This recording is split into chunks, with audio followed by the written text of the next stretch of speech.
السلام علیکم ورحمۃ اللہ وبرکاتہ۔ امت محمدیہ صلی اللہ علیہ وسلم کے نوجوانوں، آپ سے علامہ اقبال رحمۃ اللہ علیہ اس انداز میں مخاطب ہیں اور کیا فرماتے ہیں؟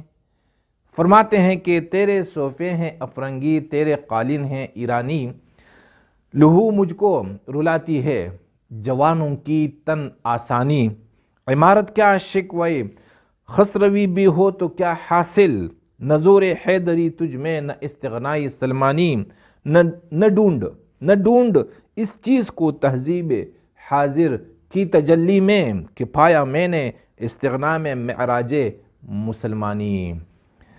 علامہ اقبال صاحب کا دل مسلمانوں کے لیے روتا ہے، اور کیوں روتا ہے؟ کیونکہ مسلمانوں کے اندر، اور مسلمان یعنی امت مسلمہ کے جوانوں کے اندر جب وہ کوئی عیب دیکھتے ہیں جس کی وجہ سے اللہ نے زوال کو امت مسلمہ کا مقدر بنایا ہوا ہے، علامہ اقبال خاموش نہیں رہتے اور جوانوں سے مخاطب ہو کر فرماتے ہیں کہ تیرے صوفے ہیں افرنگی، تیرے قالین ہیں ایرانی، تم اتنے جوانوں، تم اتنے عیاش بن گئے ہو، کہ تم اتنے تن آسان بن گئے ہو کہ تمہارے جو صوفے ہیں وہ انگلینڈ سے اور یورپ سے آ رہے ہیں، فرنگی انگریزوں کے بنے ہوئے صوفے ہیں تمہارے گھروں میں، اور تمہارے گھروں میں جو قالین بیچے ہوئے ہیں وہ ایران سے آتے ہیں۔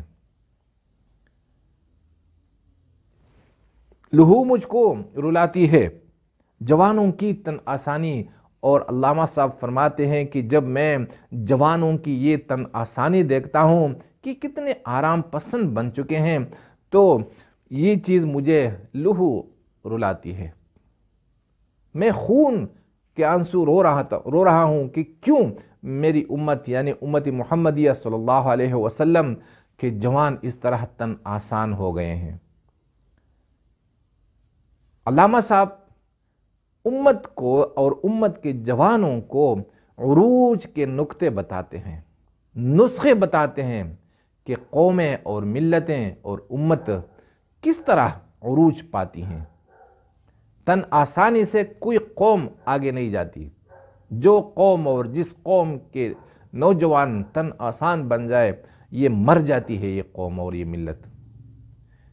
یہ جو مسلمانوں کے اوپر زوال آیا ہے یہ ویسے نہیں آیا، یہ ہمارے نوجوانوں ہمارے جوانوں کی تن آسانی کی وجہ سے، کہ ہر کوئی عیش پرست بن گیا، صوفے ہو گھر میں تو وہ فرنگی کے ہو اور قالین ایران کے ہوں۔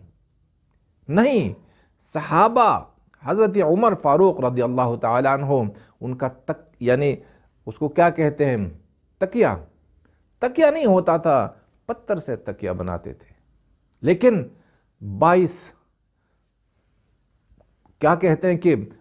لاکھ مربع میل پر ان کی حکومت تھی۔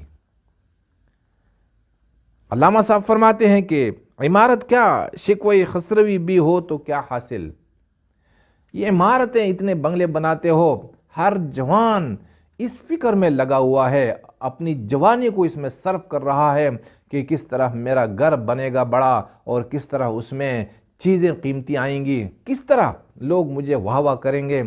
کسی جوان کو بھی نہ ملت کی فکر ہے اور نہ قوم کی فکر ہے، نہ اسے غلامی کا احساس ہے کہ ہم غلام ہیں، بس وہ لگا ہوا ہے کہ کیسے مال میں کھماؤں گا۔ تو علامہ صاحب نے خبردار کرتے ہوئے فرمایا کہ یہ بنگلے، یہ بڑے بڑے گھر، یہ کیا، اگر جو بادشاہوں کے محلات ہوتے ہیں، جو محل ہوتے ہیں، اگر اس طرح بھی تمہارے گھر بن جائے جیسے بادشاہوں کے محل ہوتے ہیں تو کیا فائدہ اس سے؟ کیوں؟ نظور حیدری تجھ میں نہ استغنائی سلمانی، تمہارے اندر حضرت علی رضی اللہ تعالی عنہ کا زور نہیں ہے، شجاعت نہیں ہے، اور نہ سلمان رضی اللہ تعالی عنہ کا استغنا ہے آپ کے اندر، کہ حضرت سلمان رضی اللہ تعالی عنہ، سلمان فارسی رضی اللہ تعالی عنہ، ان کو اللہ نے غنا بخشی تھی، اور غنا کیا ہے کہ ماں سوائے اللہ سے محبت نہ ہو، اور جو بھی ملے کھائے، جو بھی ملے پہنے، جہاں بھی نیند آئے سوئے۔ یہ رشک کرنا کہ اس کے پاس کتنے ہیں، اس کے پاس کتنا ہے، اللہ نے اس کو کتنا دیا ہوا ہے، میں بھی ایسا بننا چاہتا ہوں، اس کو غنی نہیں کہتے۔ غنی اور امیر وہ ہوتے ہیں جو مخلوق سے بالکل بالاتر ہوتے ہیں، مخلوق سے محبت ہی نہیں کرتے۔ تو میرے محترم دوستو بھائیوں، علامہ صاحب فرماتے ہیں کہ اگر تم بادشاہوں کی طرح بڑے بڑے گھر بھی بنا دو گے، فائدہ کیا ہے؟ غلام ہی غلام ہو، ایک دشمن آئے سب کچھ یعنی اینٹ سے اینٹ بجا دے گا تمہارے گھروں کی۔ تو اس لیے آپ کو حضرت علی رضی اللہ تعالیٰ عنہ کی طرح بہادر بننا چاہیے، جیسے ان کے ہاتھ، ان کے بازو میں زور تھا، طاقت تھی، اسی طرح تم نے بھی طاقت کو حاصل کرنا ہے۔ اور نہ ڈھونڈ اس چیز کو تہذیب حاضر کی تجلی میں۔ اب یہ جو استغناء سلمانی ہے اور زور حیدری، یہ ایک نعمت ہے۔ اس نعمت کو موجودہ تہذیب، جو تہذیب نوجوانوں کو تن آسانی سکھاتی ہے، اس تہذیب میں اس چیز کو بالکل نہیں ڈھونڈنا۔ یہ اس تہذیب میں نہیں ہے۔ اگر ہم نے ڈھونڈنا ہے، ہم نے صحابہ کی زندگی کو دیکھنا پڑے گا کہ پایا میں نے استغنا میں معراج مسلمانی۔ یہ جو تہذیب ہے فرنگیوں کی، ہر کوئی مال کے پیچھے پڑا ہوا ہے، تو کوئی بھی استغنا کا مالک نہیں ہے، ہر کوئی بھوکا ہے، ہر کوئی فقیر ہے۔ اگر بادشاہ ہے وہ بھی فقیر بنا ہوا ہے، اور کوئی وزیر ہے وہ بھی فقیر ہے، اگر کوئی امیر ہے وہ بھی فقیر ہے۔ وجہ کیا ہے؟ کہ جو کچھ اللہ نے اس کو دیا ہوا ہے وہ اسے کم سمجھتا ہے۔ اور غنی کون ہوتا ہے؟ کہ جو کچھ بھی اللہ نے دیا ہو وہ اپنے لیے کافی سمجھے کہ یہ تو بہت زیادہ ہے۔ اور یہ چیز نئی تہذیب یعنی غیروں کی تہذیب میں، مغربی تہذیب میں یہ استغنا اور غنا کی صفت نہیں ملتی ہمیں۔ اور جب ہم اس میں ڈھونڈیں گے تو ہمیں نہیں ملے گی یہ چیز۔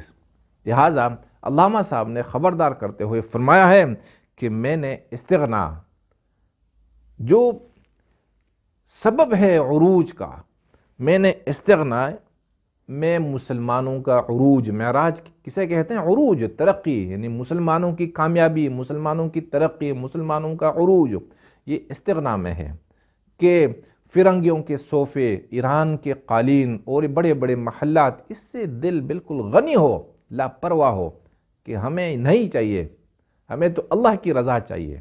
میرے محترم دوستو بھائیوں، یہ علامہ اقبال صاحب کا کلام ہے، اور اس کو ویسے نہیں سنیے گا، بلکہ اس سے ہم نے عبرت لینی ہے، اور ہم نے اپنی زندگی اور اپنے بچوں کی اور اپنی آپ کی زندگی، یہ اس راستے پر ہم نے ڈالنی ہے۔ ہم نے کیا بننا ہے؟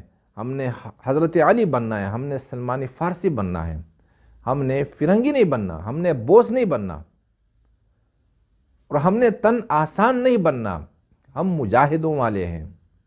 اور فرماتے ہیں کہ والذین جاہدوا فینا لنہدینہم سبلنا، جو قوم اللہ کی رضا میں مجاہدے برداشت کرتی ہے، اللہ سبحانہ و تعالی ترقیوں کے راستے ان کے لیے کھولتے ہیں۔